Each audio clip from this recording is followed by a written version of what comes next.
Palestra Orgulho e Humildade.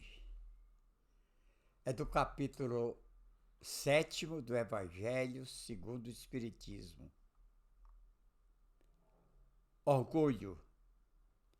Conceito muito alto ou exagerado que alguém tem de si mesmo. 2. Amor próprio, exagerado. Vaidade.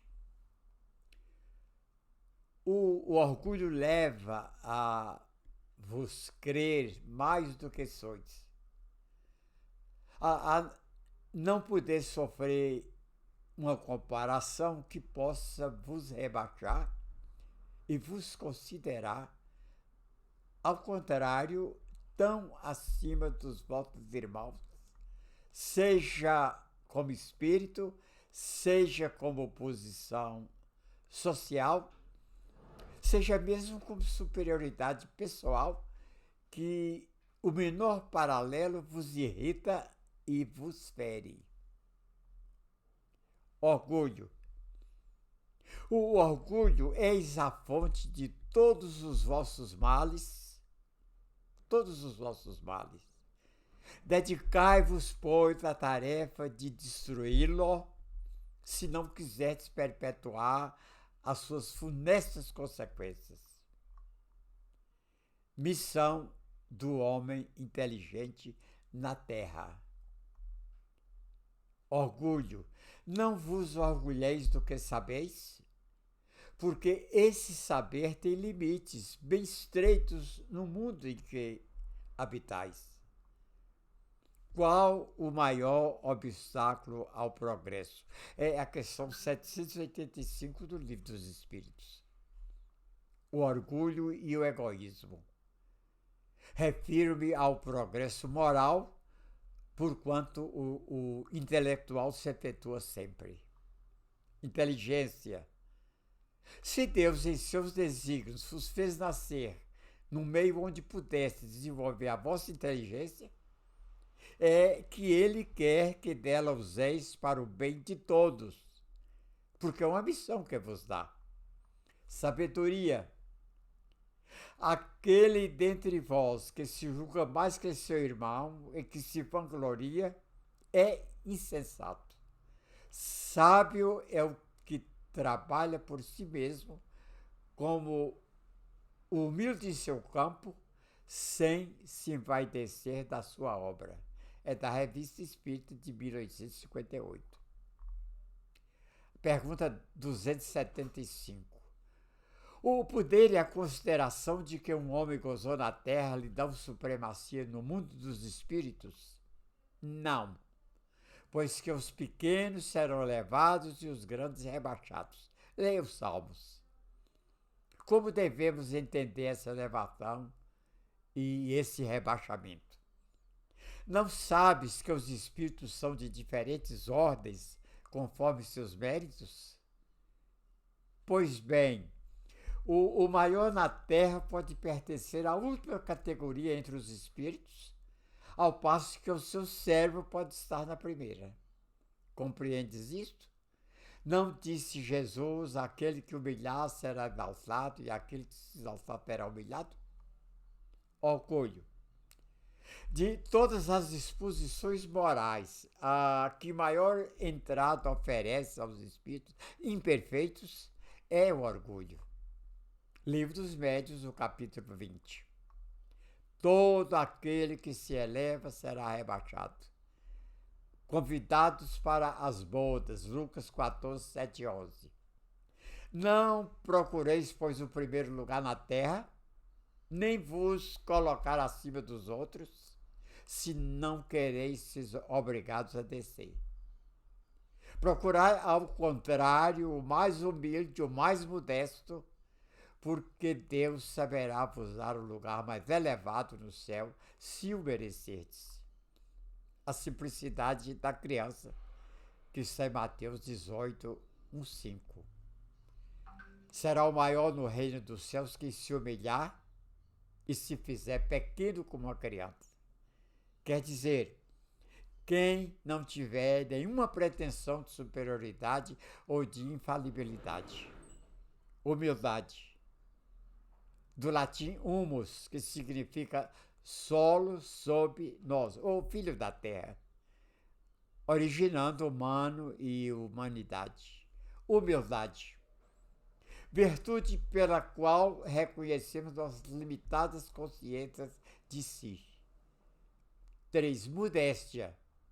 Humildade é aquele que é simples de coração, é aquele que já entendeu a sua carência, a necessidade de aprendizado, a necessidade de recursos morais, a necessidade espirituais para a sua evolução.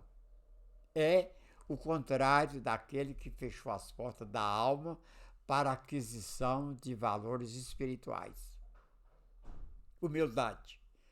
A humildade é o propulsor de todas as grandes ações, em todas as esferas de atuação do homem.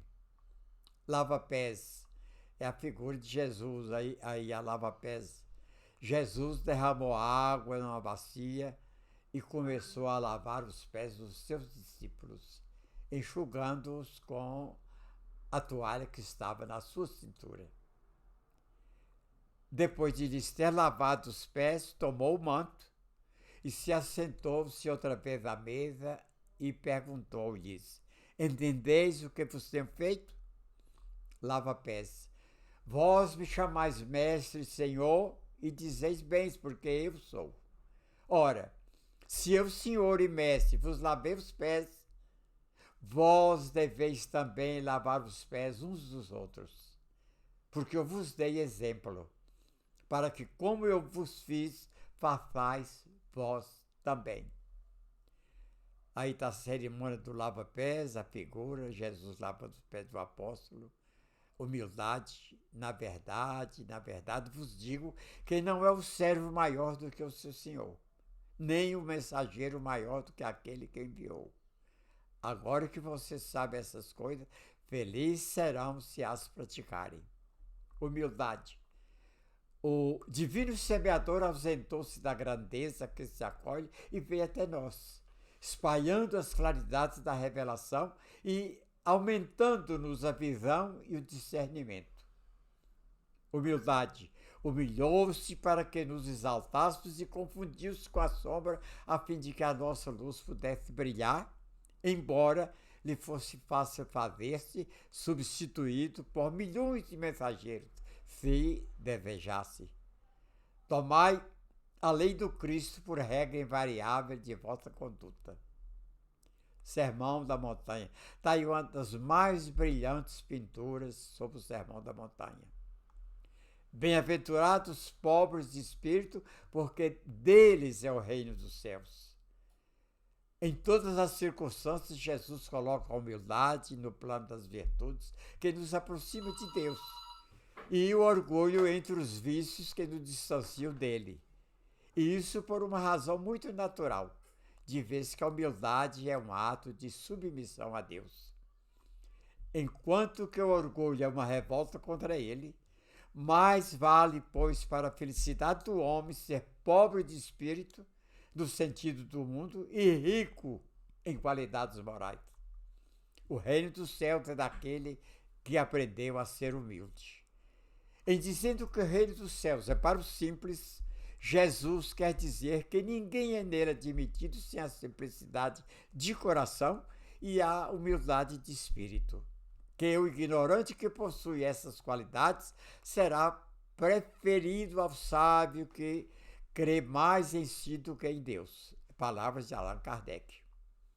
Lembra-te de que os espíritos bons só dispensam assistência aos que servem a Deus com humildade e desinteresse e que repudiam a todo aquele que busca na senda do céu um degrau para conquistar as coisas da terra. Eles se afastam do orgulhoso e do ambicioso. O orgulho e a ambição serão sempre uma barreira erguida entre o homem e Deus. São um véu lançado sobre as claridades celestes e Deus não pode servir-se do cego para fazer compreensível a luz. Bem-aventurados pobres de ambições escuras, de sonhos vãos, de projetos vazios e de ilusões desvairadas, que vivem construindo bem com o pouco que possuem, ajudando em silêncio, sem a mania da glorificação pessoal, atentos à vontade do Senhor e distraídos das exigências da personalidade, porque viverão sem novos débitos no rumo do céu que lhes abrirá as portas de ouro, segundo os ditames sublimes da evolução. A humildade não está na pobreza, não está na indigência, na penúria, na necessidade, na nudez, nem na fome. A humildade está na pessoa que tem o direito de reclamar, julgar, reprovar e tomar aquela atitude compreensível do meu pessoal, apenas a pessoa. Anjo da guarda, que me guarde de mim, anjo da minha guarda. O eu inflamado, desesperançando, vitimizado, que me proteja de mim, anjo que de mim guarda. Gestos ternos, mãos desarmadas, moral elevada. Que fortaleça em mim, anjo de minha guarda, a compaixão, a benevolência, a aceitação. Que afaste de mim, anjo de guarda, o bom cristão. Que eu fanize em vão a própria voz, a própria ação. Que me guarde de mim, anjo de minha guarda, todo dia, a cada hora, em toda a jornada. Felizes os ricos de humildade, porque terão a glória de Deus. Orgulho e humildade